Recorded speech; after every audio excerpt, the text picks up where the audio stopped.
Pseudoscience, a phenomenon that is growing exponentially in our society, is dangerously misleading the masses. An illustrative case in point is the book The Secret, published in 2006 by Rhonda Byrne. This book, filled with motivational tips presented as truths, has become a beacon of pseudoscience. Despite its lack of scientific grounding, it has gained massive popularity and has even been used as a reference by many. The crux of The Secret is the so-called law of attraction, a concept that has been taken up by various fraternities worldwide, leading to the formation of working groups, educational centers, and even schools dedicated to its teachings. However, it's important to note the misuse of the term law in this context. In science, we reserve the term law for concepts like the laws of thermodynamics, principles that hold true no matter the circumstances. But The Secret and its proponents have taken a different approach. They've presented the law of attraction not as a hypothesis or a theory, but as a law, a concept that's absolute and unchanging. This raises several questions. What is the formula of this law? How many times should a positive thought be repeated to achieve the desired result? Can positive or negative thoughts even be quantified? Unfortunately, despite the lack of answers to these questions, the number of followers of this pseudoscience continues to grow. Every day, new, baseless claims are made, misleading more and more people. This is why it's crucial to examine this phenomenon closely. In a week-long survey conducted in Armenia, Tajikistan and Turkey, we found that out of 140 teachers of the law of attraction, 137 had no academic education. This means that the majority of these teachers likely lack the ability to differentiate between scientific concepts and pseudo-scientific ones. Despite the lack of scientific evidence, the popularity of The Secret and its teachings continues to grow, leading to a concerning rise in pseudoscientific beliefs. In science, the term law holds significant weight, yet pseudoscientific theories often misuse this term to lend credence to their claims. Let's delve a bit deeper into what a scientific law truly entails. A scientific law, in its essence, is a statement based on repeated experimental observations that describes a universal phenomenon. It is invariably associated with rigorous testing, evidence, and empirical data. For instance, consider Newton's laws of motion, specifically the second law. This law states that the acceleration of an object is equal to the sum of the forces acting on it, divided by its mass. This law applies universally under any conditions to macroscopic objects. It doesn't matter what the body is made of, the law always holds. It has never been violated in any observable macroscopic conditions. This is the strength and reliability of a scientific law.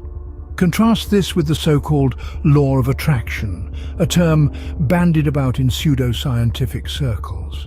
This law claims that positive or negative thoughts bring positive or negative experiences into a person's life. But what is the formula that governs this law? How many times should a positive word or thought be repeated to yield the desired result?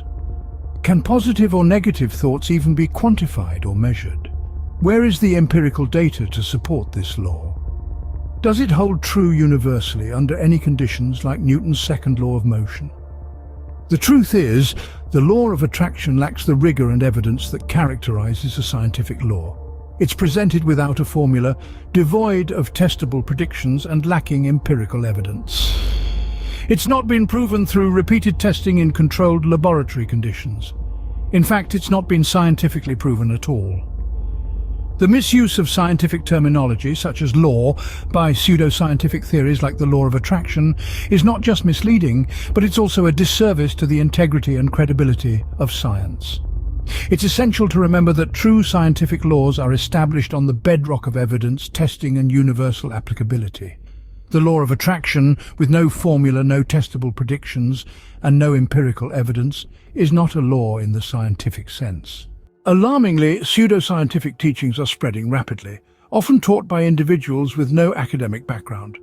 This trend is not confined to one corner of the globe, but rather it's a widespread phenomenon that's impacting countless individuals worldwide.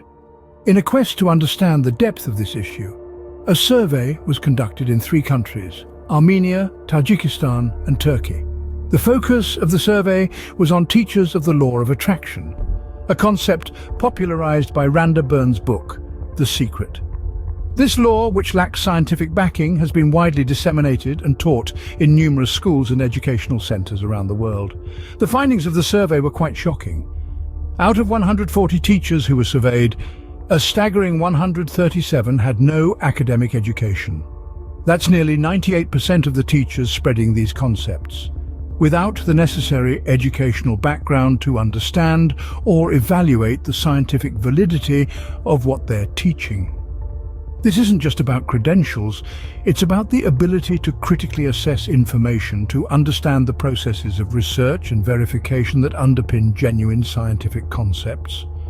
Without this understanding, it's all too easy to fall into the trap of pseudoscience, to be swayed by its appealing simplicity and its promises of easy answers. It's worth noting that these teachers aren't necessarily acting with malicious intent. Many are likely caught up in the allure of these ideas, just as their students are.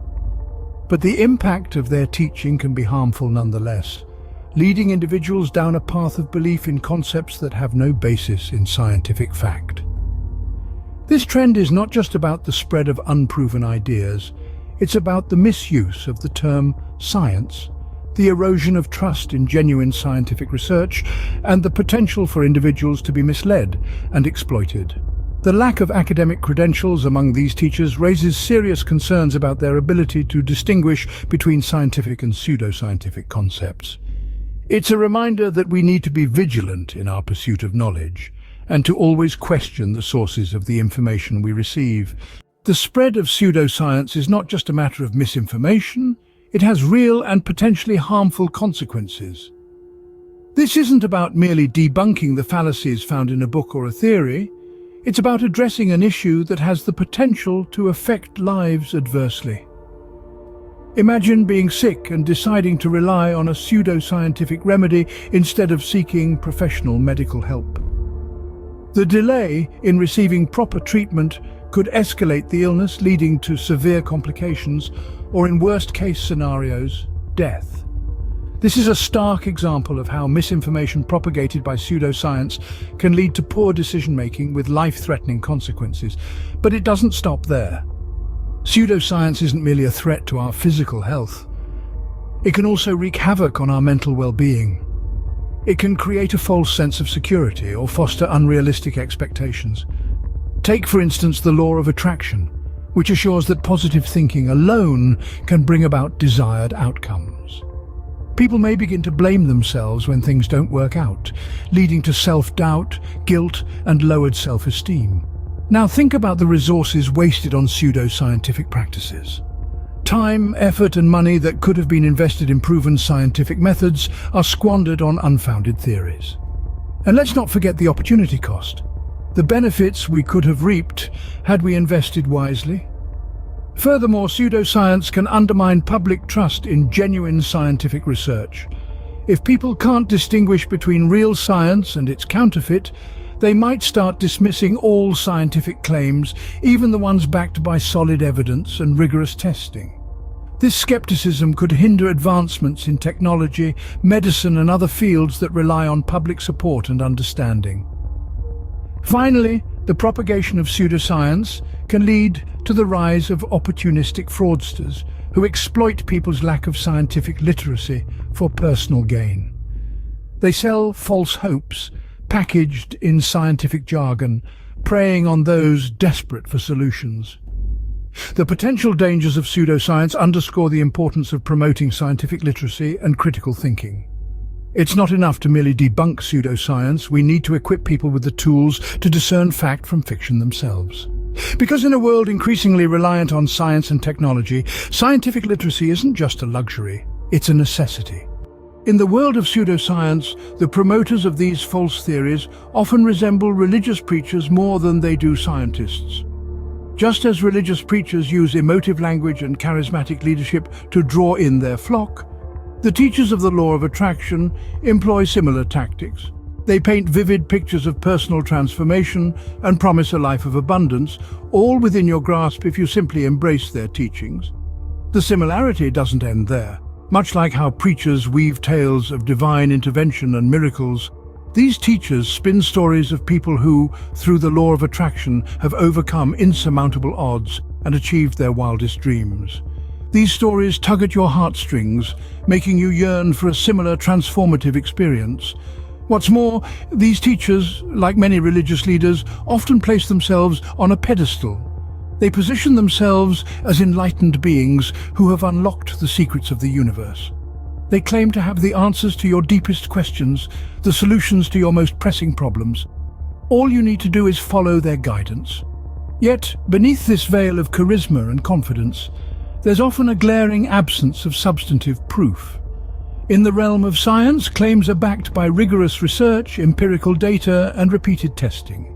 In contrast, the assertions made by these pseudoscientific teachers are often based on anecdotes and personal experiences, which are inherently subjective and unreliable. Furthermore, these teachers, like some religious figures, often discourage questioning or skepticism. They promote a culture of blind faith where their teachings are accepted as absolute truths. This is a stark contrast to the scientific method, where questioning, critical thinking, and skepticism are not only encouraged, but are fundamental to the pursuit of knowledge. In conclusion, the similarities between the teachers of the law of attraction and religious preachers are striking. Both employ emotional appeals, charismatic leadership, and promises of personal transformation to attract followers. However, it's crucial to remember that, unlike religion, which is a matter of personal faith, claims about the universe and how it works should be subjected to rigorous scrutiny and testing.